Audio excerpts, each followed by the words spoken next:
let's talk about Caitlin Clark and the idea of a government probe or an investigation into hostile work environments being conducted by the government because of the actions that the league itself and some of the players have. What appears to be unfolding behind the scenes in the WNBA right now seems, at least to some observers, to extend far beyond ordinary competition.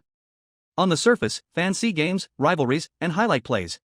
But beneath that visible layer, conversations about influence, economics, and institutional decision-making are reportedly drawing growing attention. The public focus in recent months has largely centered on the physical defense faced by Caitlin Clark, especially the hard fouls and aggressive coverage she has encountered on the court. Yet analysts who follow league dynamics closely suggest the deeper story may involve broader questions about how leagues respond when a single athlete dramatically shifts ratings, revenue, and visibility. It is important to be clear from the outset, many claims circulating online about secret investigations or federal intervention remain unverified, and no official public confirmation has established that such inquiries exist. Still, speculation has intensified because of the unusual convergence of factors surrounding this situation. When a player becomes one of the most commercially impactful figures in a league's history within a single season, every development involving that athlete tends to attract outsized scrutiny. That scrutiny doesn't just come from fans. It can also emerge from agents, sponsors, media analysts, and league stakeholders, all of whom have financial or reputational interests tied to the league's trajectory. Some commentators argue that the reaction at executive levels appears unusually cautious compared with past controversies. Rather than issuing frequent public statements, leadership has often chosen restraint, releasing only limited comments about officiating or disciplinary reviews. In professional sports, silence can mean many things. Sometimes it reflects routine internal evaluation. Other times it signals a deliberate strategy to avoid amplifying controversy. Regardless of the motive, the quiet approach has fueled curiosity, because in modern media cycles, a lack of explanation can generate as much attention as a dramatic announcement. Part of what has intensified discussion is the perception, fair or not, that Clark's rapid rise has altered the league's economic landscape. Attendance spikes, merchandise demand, and television ratings tied to her appearances have been widely discussed in sports business circles. When one player is widely credited with boosting visibility, analysts naturally begin asking how leagues balance competitive physicality with protecting star talent. That question isn't unique to women's basketball. Similar debates have occurred in men's leagues for decades whenever a high-profile player absorbs repeated contact. The difference here is the speed of the transformation. Rarely does a rookie become such a central commercial driver so quickly. Another layer of intrigue comes from comments attributed to players discussing defensive strategies. For example, Sophie Cunningham, now a teammate of Clark on the Indiana Fever, has spoken publicly in interviews about how teams prepare to face elite scorers. During her earlier tenure with the Phoenix Mercury, she described competitive mindsets that emphasized physical intensity and establishing tone early against top opponents. In basketball culture, that language is not unusual. Coaches and players at every level routinely stress physical defense against star scorers. However, when those remarks are revisited in hindsight after viral clips of hard contact circulate online, they can be interpreted in dramatically different ways depending on who is listening. This is where perception begins to shape narrative. To one audience, such statements reflect standard competitive preparation. To another, they may sound like evidence of targeted tactics. The truth often lies somewhere in between, shaped by context, selective editing of clips, and the emotional investment of fans. Social media accelerates this process by isolating moments and presenting them without the full flow of a game. A single replayed collision can appear more sinister when viewed repeatedly in slow motion than it did in real time. Meanwhile, industry insiders note that representation agencies for high-profile athletes typically monitor media coverage, public sentiment, and league responses very closely. That's standard practice, not conspiracy. Major sports agencies employ legal teams, analysts, and communications specialists precisely to track narratives that might affect their clients' careers or endorsement value. When discussions about officiating or player safety trend online, those professionals often compile footage, statistics, and commentary. Such documentation can serve many purposes, from preparing media responses to supporting future contract negotiations. It does not automatically indicate legal escalation, it is simply part of modern sports management. Still, the combination of viral debate, financial stakes, and heightened media attention has created an atmosphere some observers describe as unusually tense. League officials, team executives, and player representatives all understand that perception can influence business outcomes. Ticket sales, sponsorships, and broadcast deals are tied not only to performance but also to public trust in how a league operates. If fans begin to believe a star is being treated unfairly, or conversely, that a star is receiving special protection, either perception can spark controversy. Managing that balance is one of the most delicate challenges any professional league faces. What makes this moment particularly fascinating is how quickly the conversation has evolved. Initially, discussion centered on routine basketball topics, rookie adjustments, defensive schemes, and officiating consistency. Then, as clips spread online and commentary intensified, the narrative expanded into broader speculation about motives, fairness, and institutional response. Whether those broader theories hold any factual basis remains uncertain, but their existence alone demonstrates how rapidly modern sports discourse can escalate.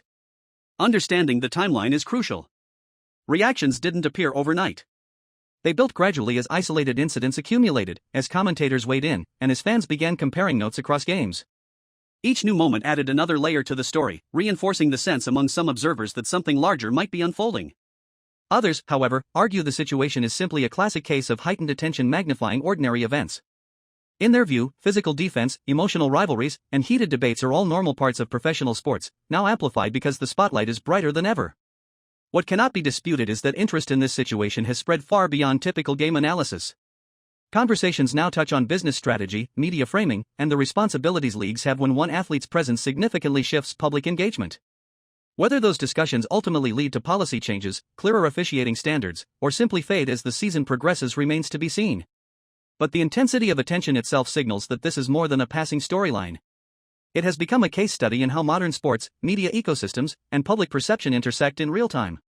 To grow legs, because a lot of people is going to speak out about this, and I'm telling y'all right now, people from behind the scenes sources have told me as a recent, now I wasn't gonna say nothing, that Caitlin Clark agent could possibly allegedly. As discussion broadened beyond individual plays, attention in some circles turned toward the possibility of political or institutional involvement, largely sparked by commentary from public officials.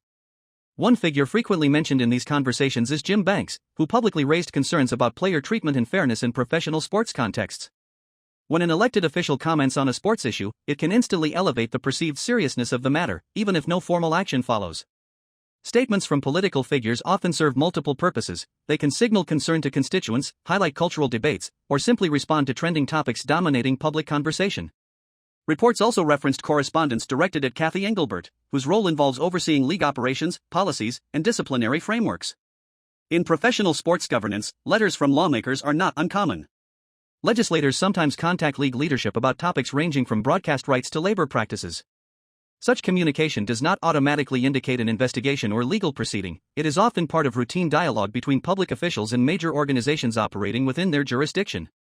Speculation about federal attention intensified when commentators invoked agencies such as the United States Department of Justice.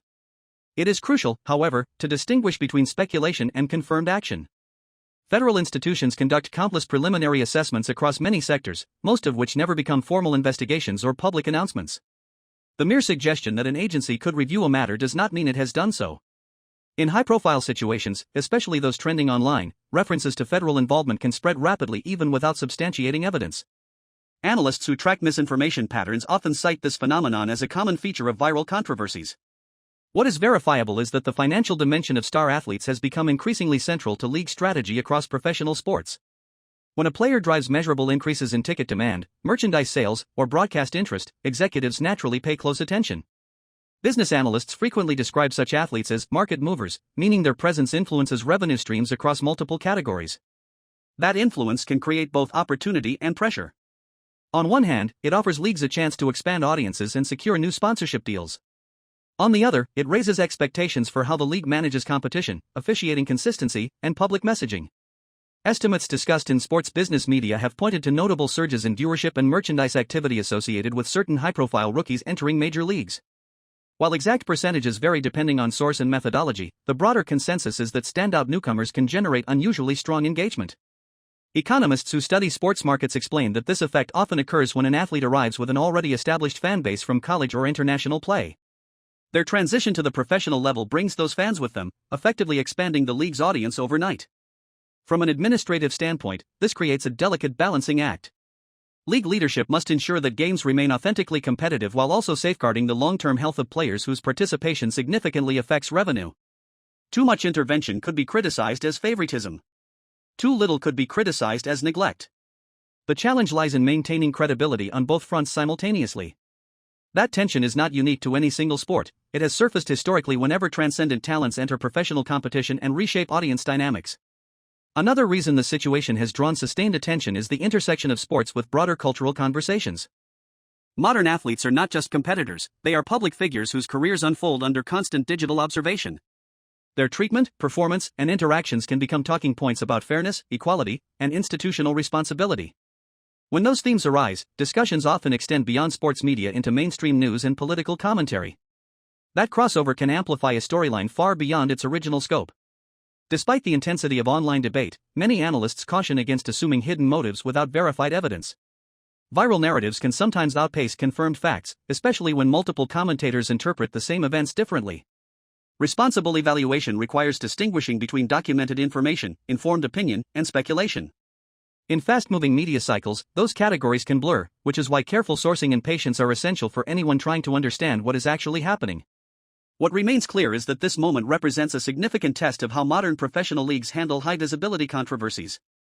The outcome may influence future approaches to officiating, transparency, communication strategy, and player protection policies. Even if no formal investigation or disciplinary overhaul emerges, the discussion itself could still leave a lasting imprint by prompting internal reviews or adjustments designed to reassure fans and stakeholders. In the end, the broader significance may lie less in any single allegation and more in what the episode reveals about contemporary sports culture. Today, athletic competition unfolds alongside real-time commentary from millions of viewers, each capable of shaping perception with a post or clip. That environment ensures that whenever a rising star, a viral moment, and institutional silence intersect, speculation will fill the gaps. Whether those gaps ultimately close with clear answers or simply fade as the season moves forward will determine how this chapter is remembered, not just as a controversy, but as a case study in the evolving relationship between sports, media, and public scrutiny. Got assaulted in the very first damn game. We just seen countless attacks on Caitlin Clark, and I'm not even finna go through the jacket of playing the videos. We all know what happened at CC. Now, what is crazy about all of this is that the Wall Street Journal, wrote an article earlier this week, kind of explaining Caitlin